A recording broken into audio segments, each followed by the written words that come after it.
Hello again, everyone, and welcome to The Crusher. I'm your host, Josh Brewster, my all-new podcast, and I am very, very happy to welcome as my first guest, Karen Siegemund, who I knew when I was filling in as host of the Glazov Gang years ago, and I've seen her over the years. And Karen is the head of the American Freedom Alliance. She does a lot of very important work, and here she is today. Karen, thank you for joining me on The Crusher today. Glad to be here, Josh. Really just terrific. Thank you. All right, very good. So, Karen, before we get into it, tell me a little bit about the American Freedom Alliance, because you have all kinds of interesting events and guests, people who some people may not know, but a lot of people who they probably do know. I know people like Douglas Murray, Frank Gaffney, and on and on. So why don't you tell me a bit about the American Freedom Alliance, and then we'll go from there. Yeah, great. The American Freedom Alliance was founded, it's been about 15, 16 years ago now by a great man named Avi Davis. And he was an extraordinary man, Renaissance man, a devout Jew, had a home in Israel. And he founded it to preserve, protect, defend Western civilization, our Judeo-Christian values and heritage. And of course, America, which is where the epicenter of a lot of this fight. At that time, he had come up with 5 specific threats that he felt we were facing: global governance, radical environmentalism, Islamization of the West, a press that was more a propaganda machine than an information vehicle, and education system that indoctrinated. So those were his 5.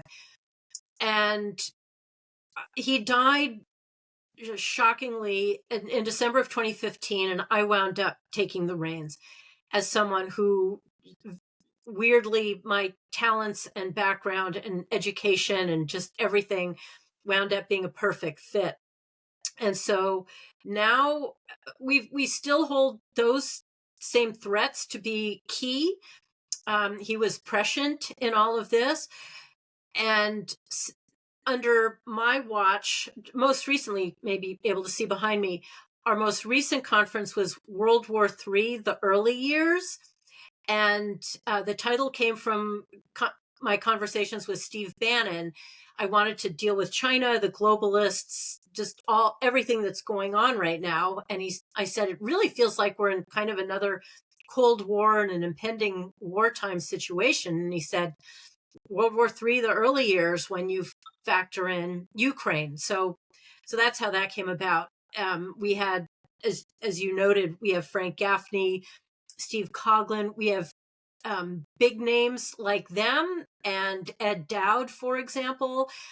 We had speak at this conference and our previous one, Ed Dowd, whose book, I think it's called Cause Unknown, about the damage of the vaccines and all the demographic data coming out of all of that. But he was also a financial guy. So we wanted him talking about the markets being threatened by what's going on.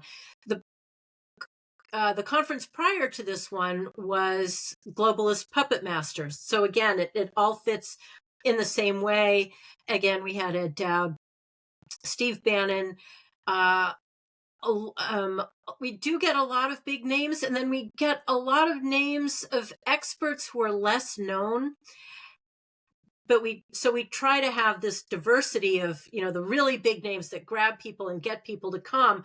But we also want to share the expertise of those who just work this stuff day in, day out, who are less in the limelight. So let me do this, Karen. For people in Southern California, you have live events here. I know you have smaller events regarding particular books that come out. You have larger events for some of the people that you've mentioned. So, but for people in general, it's AmericanFreedomAlliance.org. Is that correct?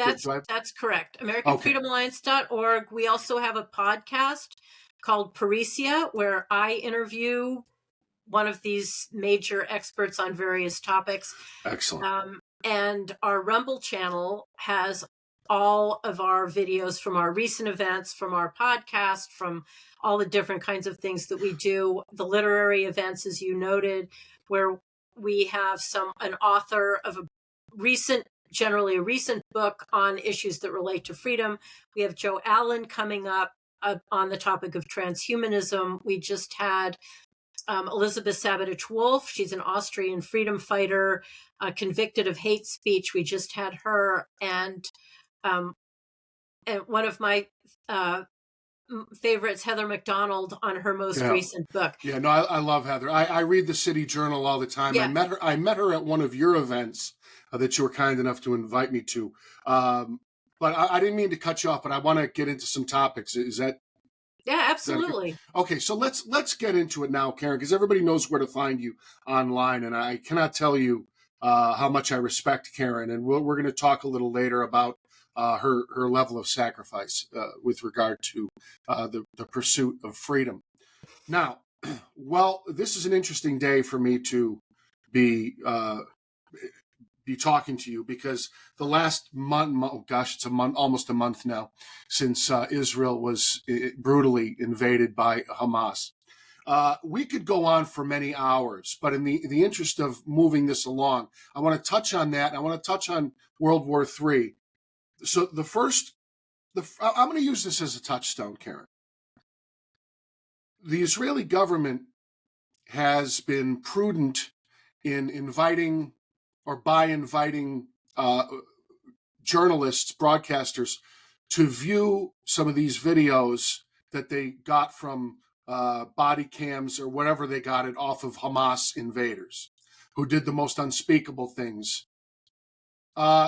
My question, and I'll just use this as a touch point for you, as horrible as all this is, why not let the general public see it?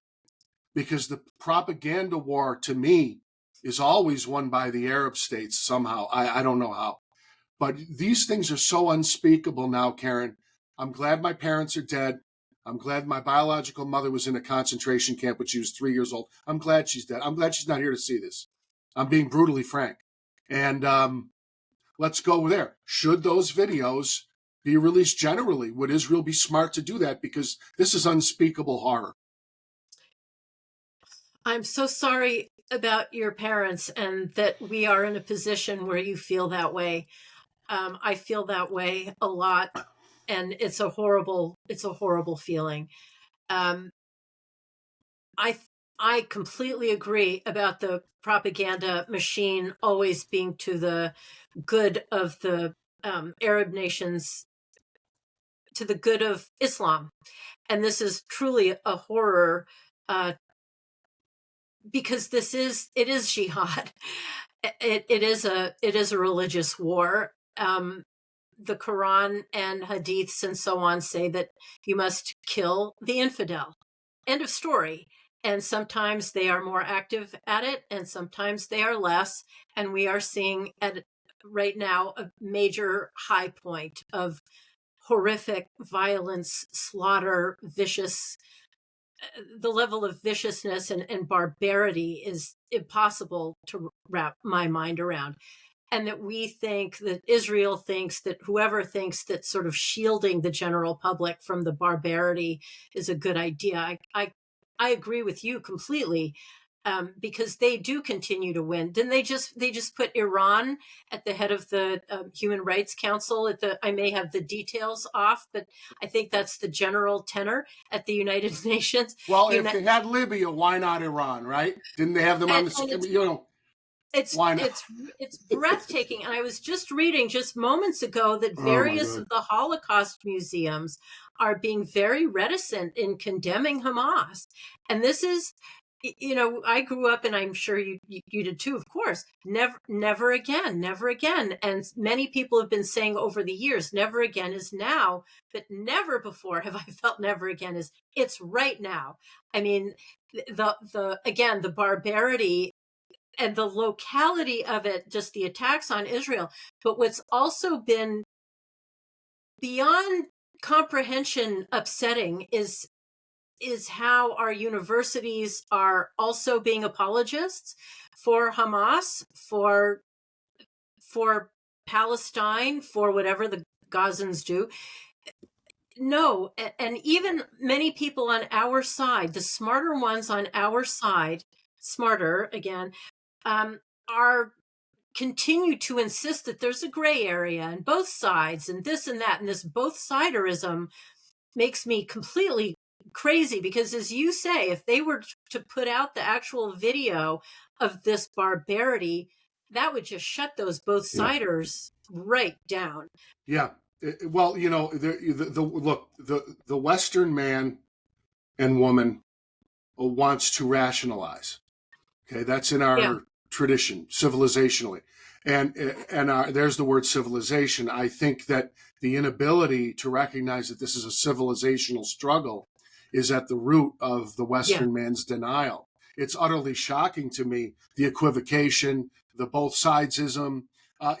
So it's just stunning to me. And one thing that concerns me, Karen, is that there's a lot of talk that this is a wake-up call for my fellow Jews, who I'm deeply concerned about. Now, look, I hope that they are awakened to what the Democratic Party has allowed to creep in like a virus. I want to be clear. I still do believe that there are a number of Democrats who really do support Israel, but they keep overlooking this anti-Semitism. I don't know if they don't want to anger the base, or I don't know what's going on. It's just total denial. So anyway, there can't possibly be a wake-up call beyond this one. You know what I mean? There can't be. I would pray that more Jews would leave the Democratic Party, but I don't know what is going to happen here. I don't know what do they need to see? I know. Well, again, you bring up the video as a touch point. That would help. And I agree that this, as horrific as this is, and when I wrote about this for AFA, I said, I'm tempted to call it a clash of civilizations, as you note, but it's really not. It's barbarity versus civilization. Barbarity at its absolute basest, and viciousness. It's inhumane. It's pre-civilizational. It's really pre-civilization, and so it's not a clash of civilizations at all. It's not a rational thing where one side, another side. It's inhumane. It's counter to all that we know and believe of a civilization. Let me jump in and say this, Karen. One thing that has happened in terms of moving the dialogue forward, and I do think a lot of people are recognizing this, the words "from the river to the sea" are words that I don't think ever really got their public airing. Right. They just kind of went by everybody's eyes. And I've been saying for years, wait a minute, do you know what "to the river to the sea" means? Oh, yeah, but there should be negotiation, two states. No. They want to kill all the Jews. Jews. They don't care if it's Ehud Barak, who only offered them a country, right? They don't care. And Clinton said Arafat was the failure, by the way, not Barak. So anyway, they don't care if it's Omer. They don't care if it's Netanyahu. They don't care if it's Menachem Begin. I'll go on and on. I don't care if it's Golda Meir. They want to kill all the Jews, Karen. And I really do believe that despite all the yelling and the protests, I think that there are people for whom this is the coins in their head are starting to drop on this front. I agree at a lot of levels. And yes, from the river to the sea, it's not just a phrase. And if you read and look at what the leaders of Hamas have said, and you mentioned these various leaders and various presidents, we have such short time horizons for anything, for whatever reason. We think in very short little bites. They think in extremely long term, decades, centuries. And if it takes however long it takes, the goal is still the same: to exterminate the Jews, period. And if they're all in one happy place called Israel, then that's a great target. And they will do it until it's over, and they will come. It's not only the Jews, it's all infidels. All infidels must be destroyed. The great Satan and the little Satan, The great Satan, the little Satan, the Saturday people, then the Sunday people. It doesn't matter. We've been through Karen, we've been through a 9/11. Exactly We've been through right. 9/11. See, but you see, the Western man also looks at Osama bin Laden. The Western man does not have an Yeah. education about the Muslim Brotherhood, Right. That's which has right. been going on a century now, And 1928. It's not just Osama bin Laden. They want a caliphate. And 10 years ago, I say this to people, years after 9/11, I say this to people, and they're like, you know, they just look at me like I'm nuts.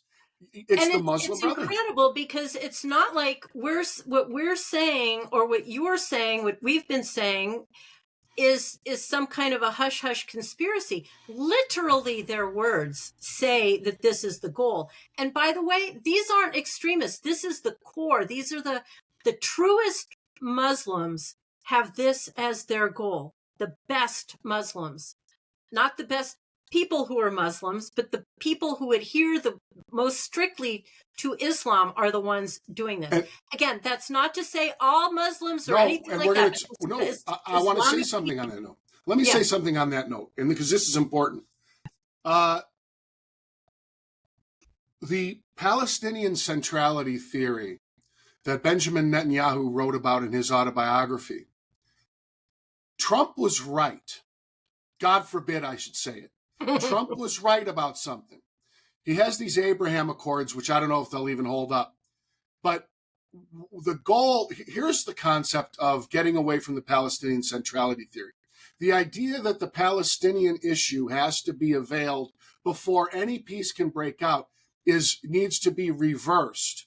And what has to happen, and by the way, this nonsense, this madness all comes on the heels of Saudi Arabia on the verge of normalizing relations with Israel. Yes, So exactly what I'm saying to moderate Muslims, we'll call them, is what they wanted to do is isolate this radical virus. And the more Arab states that would sign up to normalize, just to acknowledge that the Jews had a right to be there, the more that sign on, what happens is you start to isolate the virus. And then it's Yemen and Iran and the Palestinians, and we just keep drawing a circle and isolating the virus. And that, for the sake of Muslims who do not care to commit jihad and kill all the Jews, that was the solution. Not to sit here and beg Hamas.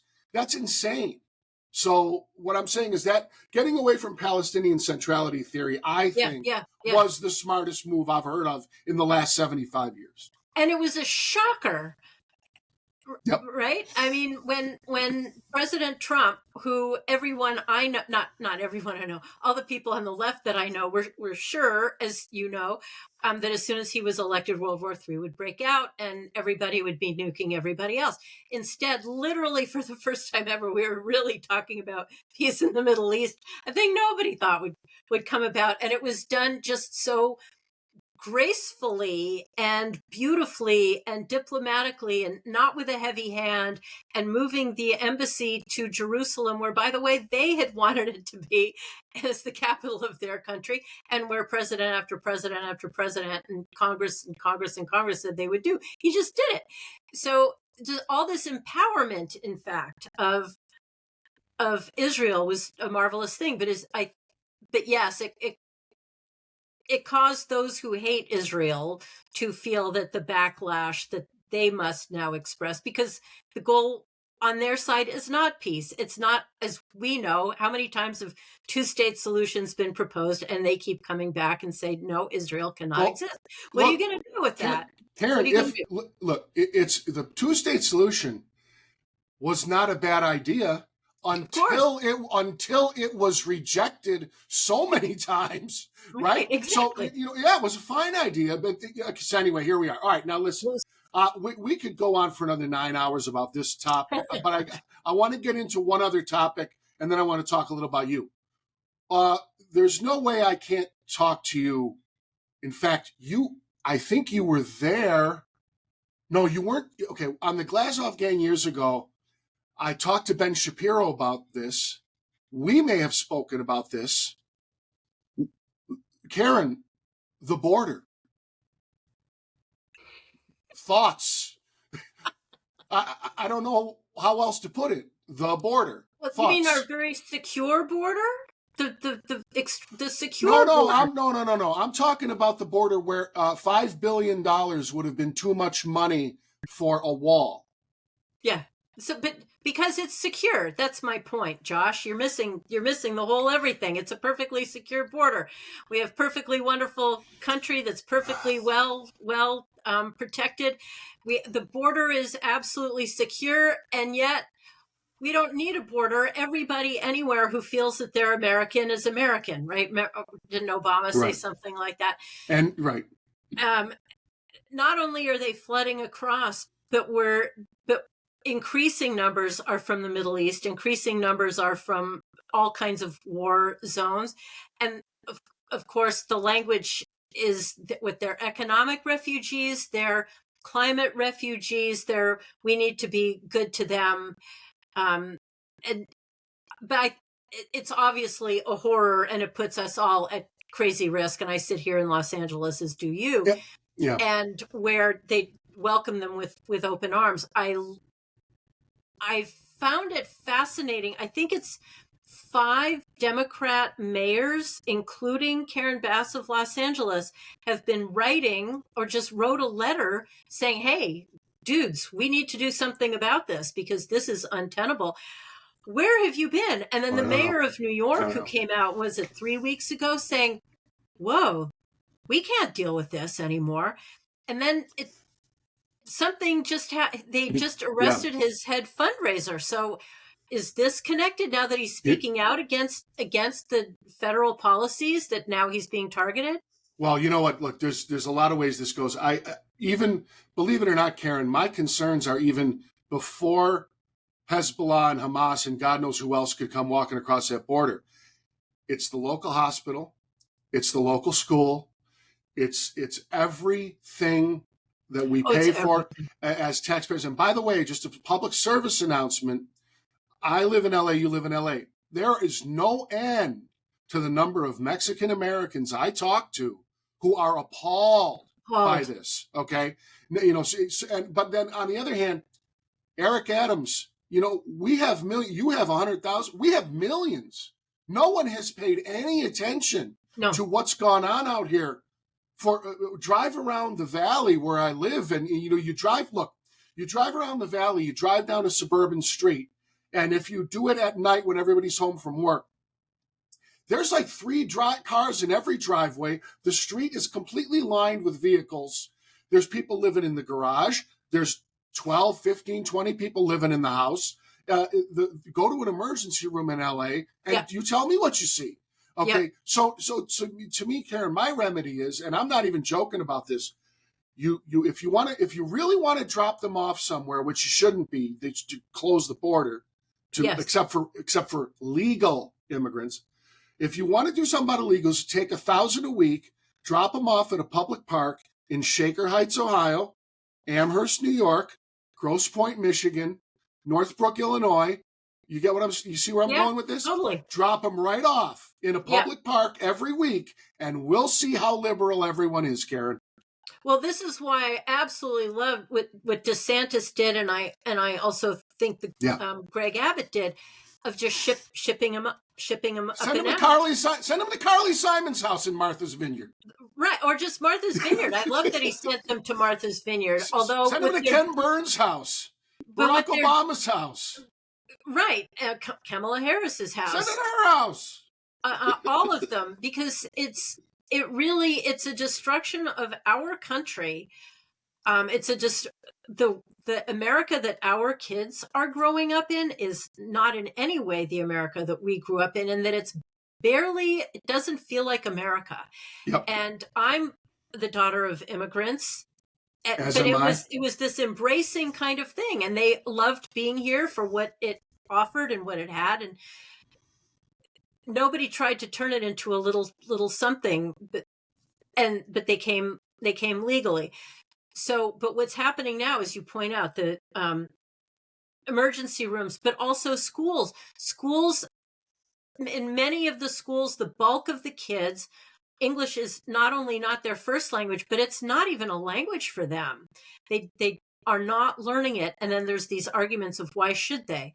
So it's this destruction of our very core and our values. And to your point about many of the Hispanics that we know, who have been here for a time, who came here for the opportunity, they're not happy because they're now being undermined, and everything that they work for has been undermined and is being destroyed. And it's absolutely a surreal situation. And that's just, the numbers, as you talk about the cars and so on. Let's not even, that's ignoring the violence. That's ignoring the gangs who are coming over. It's ignoring, Donald Trump never said they're all rapists. We know this, but they did empty the jails and sent the criminals. By the way, Karen, I'm going to say that. On that note, one thing about Trump where he made a big mistake. It's nice to talk off the cuff and never want to be filtered. Yeah. But there's a time you need a filter. And there is a way that he should have said, the Mexican government is sending its criminals to this country. It does not want to pay to incarcerate them. There's a better way of saying it, but he was still right. Now, Karen, let's wrap up with this, because you and I could do a multi-volume set here. I really could do a whole show with you. Like I could do a show with you every day. So I want to just finish with a short history of your experience in I guess what we call now cancel culture, if you don't mind talking about it. Because, I know people like David Horowitz and Robert Spencer, people who have been very open about radical Islam, which I don't understand why anybody wouldn't be concerned about that in the post 9/11 world, and other things. Can you talk a little about your experience being canceled, but not just canceled in some kind of a, I don't know, some kind of an offhanded sense? I mean, like your life impacted by cancellation. Yeah. Tell me a little about that, and we'll finish with that. Yeah. So along with running the American Freedom Alliance and doing the science that I used to do back in the day during the Cold War, I've also been an educator. And after I moved back out to LA, I got a job as a teacher teaching math. And I'll just say it because it's out in the news, whatever, at the Lycée Français, which is where I had gone to school as a kid. And I loved the school, and it was marvelous to be a teacher there. But what came across in my fourth year, they decided that based on my political views, my political activity, and they cited to me something I had said at AFA about Western civilization, where I had said to an AFA event, we hear Western civilization has been the greatest force for good, and we hear all its beneficiaries, whether we were born here or not. That was thrown at me as saying that therefore I reject those not from here. Now, all of that is completely preposterous. And as you and I have been talking about, we loathe terrorism. We defend Israel. We understand it's not Muslims, but is some of Islamic teachings that they're supposed to commit jihad. My defense of borders, my defense of the Constitution, my defense of the idea that we are allowed to be a sovereign nation, came to their attention, and they didn't renew my contract. And we've actually been in a lawsuit since 2019. I am fighting back because I'm not easily intimidated or canceled. I was and am a great teacher, and we can't be shutting people down for these reasons. So we all need to fight back. When they let me go, we knew that they felt that they had the impunity because too many of us do just back off. So we have to fight at every step. It definitely impacted me. Living in California is not a financially trivial thing to do. So I lost my job, and it was excruciatingly painful. And as I said, it's the school that I love, and to have the school that you love turn on you is pretty horrible. Indeed. Well, Karen, we're going to finish there, and I'm going to be calling you at an annoying rate. I'll be calling you regularly, and I want to thank everyone for listening to the podcast today. And Karen Siegemund, it's great to see you, and I really appreciate you joining me on The Crusher today. Thanks, Josh. It was really a pleasure. Thank you. All right, everybody, hit the subscribe button on YouTube and tell your friends. Click, click, click, click again. Listen to it many times a day, or just put it on a loop and just keep playing it. All right, Karen, thank you so much. Thank you.